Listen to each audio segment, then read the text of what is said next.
Storytime with Adam and Dawn. Hello everyone. Thank you for joining us today at the Canyon City Public Library for another virtual story time. That leads us into our welcome song. It's sung to the tune of Twinkle Twinkle Little Star, and it goes a little something like, welcome, welcome everyone, now you're here, let's have some fun. First we'll clap our hands just so, then we'll bend and touch our toes. Welcome, welcome everyone, now you're here, let's have some fun. Good job everyone. Parents, hopefully you're still singing with your kids. It's an important way of teaching them phonological awareness. Leads us into our first story, How I Met My Monster. Written by Amanda Knoll, illustrations by Howard McWilliam, read with permission from Flashlight Press. One day, when I reached under the bed for my truck, I found this note instead. Monsters meet here for final test. Z. Ha! My parents were obviously trying to trick me into staying in bed. I didn't believe in monsters. So I crumbled up the paper, grabbed my truck, and zipped over to my garage. I heard some creaking and rumbling, but I wasn't scared. Our house always made noises at night. But then a voice under the bed scolded, "Stop that stomach rumbling. The child will hear you." Voices? Stomach rumbling? If this was part of my parents' trick, it was pretty cool. I peered into the inky blackness. 5 pairs of eyes blinked back. See? Now he knows we are here, the voice sighed. One of you has broken monster rule number 1. Maintain the element of surprise. This is no trick, I thought. There are monsters under my bed. A long-necked yellow monster slid out, followed by 4 little monsters. Rule number 2, the yellow one instructed. Never block the bed. All of you, scoot over. Hey, I realized that one must be the teacher. I sat up straight, mesmerized by the monsters' parade shuffling across my bedroom. That's better, the teacher monster said. Access to the bed is clear. Now, who knows rule number 3? The purple monster teetered on his tippy toes and grumbled, "Get the child into bed." That's correct, Genghis. Now, how would you do that? Well, Mr. Z, I would roar my scariest roar. All right, give it a go. Genghis took a deep breath, opened his mouth, and let out this tiny burp. Stomach rumbling would have been better chance of getting me into bed than that little funny noise. I laughed. The child is right, said Mr. Z, shaking his head. That was not sufficiently scary. Genghis, I am sorry. You are not the monster for this child. There was some creaking, and Genghis slunk beneath the bed. Before I could investigate where Genghis had gone, Mr. Z asked, "Now who wants to try to get the child into bed?" The orange monster looked at the ceiling. The red monster looked at the floor. Only the green monster looked at me. First, he stared at my toes and started drooling. Then he took a step towards me, and I heard that rumbling noise again. I sprang into bed so he couldn't get my feet. Mr. Z blinked. Very unconventional, Gabe. Your stomach gurgles seem to be what this child needs. What I need was to make sure this little Gabe monster didn't eat my toes. Right, you 3. The child is now in bed, said Mr. Z. As every monster knows, the ultimate objective is rule number 4. Who could tell me what that is? The orange monster bounced and squeaked. Keep the child in bed until it falls asleep. Correct, Morgan. And how would you accomplish that? Shadow puppets, he squeaked again. Gabe whistled through his nose, and I snickered, but Mr. Z said, interesting idea. Try it. Morgan hopped on by my night table and flailed her arms near my lamp. Silly shadows blobbed up onto the wall, and a cloud of fluffy fur tickled my nose. Huh? Achoo! Morgan, stop at once, Mr. Z ordered. You're supposed to scare him, not make him sneeze. I'm sorry, but you are not a match either. Morgan's arms flopped to her side, and she scuttered under my bed. There was some more creaking, and Morgan was gone. After all that sneezing, I really needed a tissue. Suddenly, a huge saddle of uncut claws loomed across my room. Awesome, I thought. And kind of scary. I froze in place. Powerful performance, Gabe, said Mr. Z. But do either of you see the problem? Oh, I know, chirped the red monster. The child is out of bed again. Correct, Abigail, Mr. Z continued. And one of you must get him back in. Let's revisit rule number 1. Maintain the element of surprise. All at once, poof, the monsters vanished. Then I heard rumbling. Were they hiding in my closet? Making noise to scare me? Ha! No. It was only my stomach grumbling. All this excitement was making me hungry.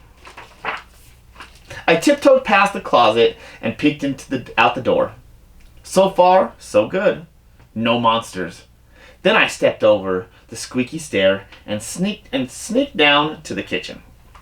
I reached into the pantry and heard some chattering behind me. I sure hope it wasn't that toad-loving Gabe. I yanked open the fridge. Ha! It wasn't Gabe. It was just the little red monster, shivering on the shelf. I found you, I laughed. Nice try, Abigail, said Mr. Z. But this isn't working. You're not the right monster for this child. But Mr. Z, she whimpered. It's not my fault he's not scared of me. I'm sorry, Abigail. Let's go. Abigail clumped behind Mr. Z. When I heard the creaking, I knew she was gone. I grabbed some crackers and headed upstairs, wondering if Gabe was gone too. I munched all the way down the hall, then went into the bathroom to brush my teeth again. When I opened the door a minute later, Gabe was definitely not gone. He was right there, and he was huge. I charged into my room and slammed the door. When I leapt into bed, I knew my toes were safe. Whew!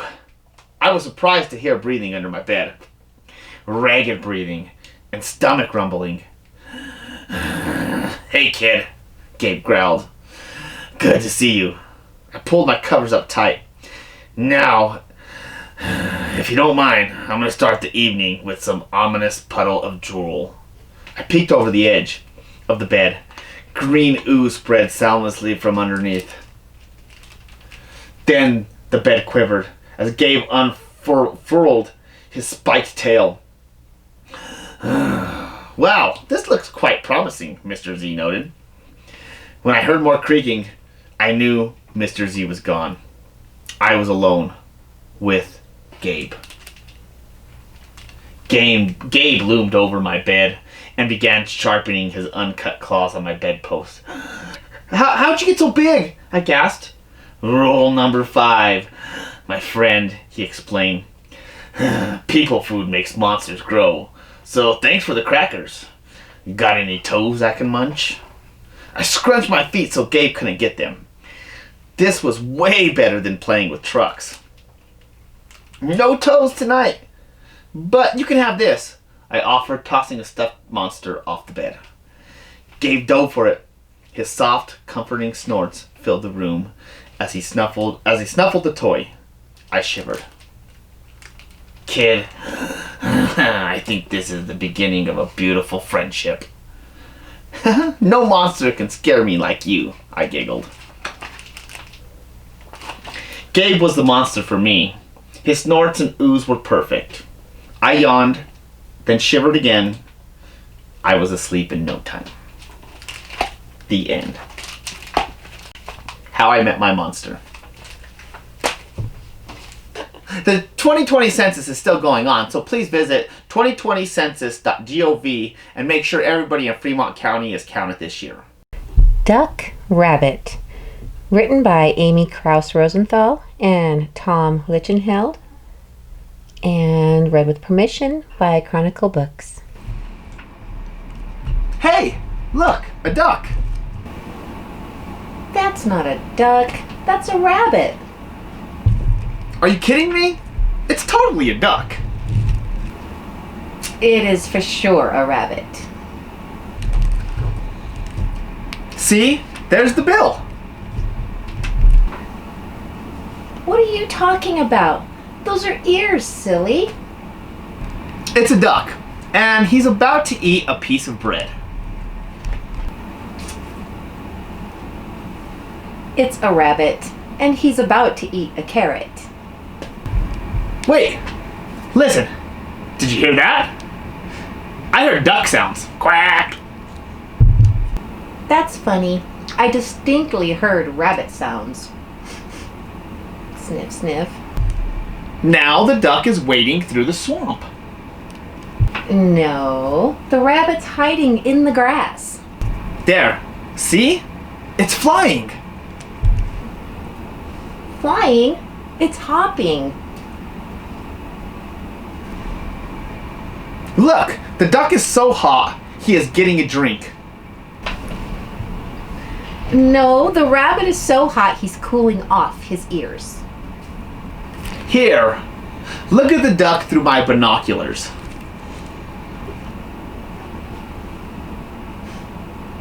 Sorry, still a rabbit. Here, ducky, ducky, ducky. Here, cute little rabbit. Oh, great. You scared him away. I didn't scare him away. You scared him away. You know, maybe you were right. Maybe it was a rabbit.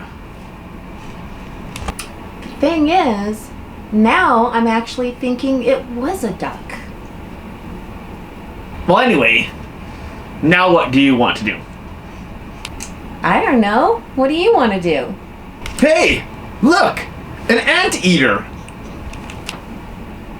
That's no anteater. That's a brachiosaurus. The end. So that's going to lead us into our virtual felt story, which is going to be the 5 Little Ducks. And it goes like this. 5 little ducks went out to play, over the hills and far away. Mama Duck said, quack, quack, quack, quack. But only 4 little ducks came back. 4 little ducks went out to play, over the hills and far away. Mama Duck said, quack, quack, quack, quack. But only 3 little ducks came back. 3 little ducks went out to play, over the hills and far away. Mama Duck said, quack, quack, quack, quack. But only 2 little ducks came back. 2 little ducks went out to play, over the hills and far away. Mama Duck said, quack, quack, quack, quack. But only 1 little duck came back. 1 little duck went out to play, over the hills and far away. Mama Duck said, quack, quack, quack, quack. But no little ducks came back. No little ducks went out to play, over the hills and far away. So Mama Duck said, quack, quack, quack, quack. And all 5 ducks came waddling back. You want to count them with me? 1, 2, 3, 4, 5. Good job. That leads us into a hand washing song. Sung to the tune of Frere Jacques, and it goes a little something like tops and bottoms, in between, scrub them all together, nice and clean, tops and bottoms, in between, rub them all together, nice and clean. We are also still running our summer learning program till July 17th. Plenty of time to still get signed up. Visit ccpl.lib.co.us. Get the kids signed up, register for our event. We have some cool stuff, prizes to still give away for all of our patrons. So please get signed up for summer learning and have some fun over the summer. And thank you for joining us today here at the Canyon City Public Library for another virtual story time.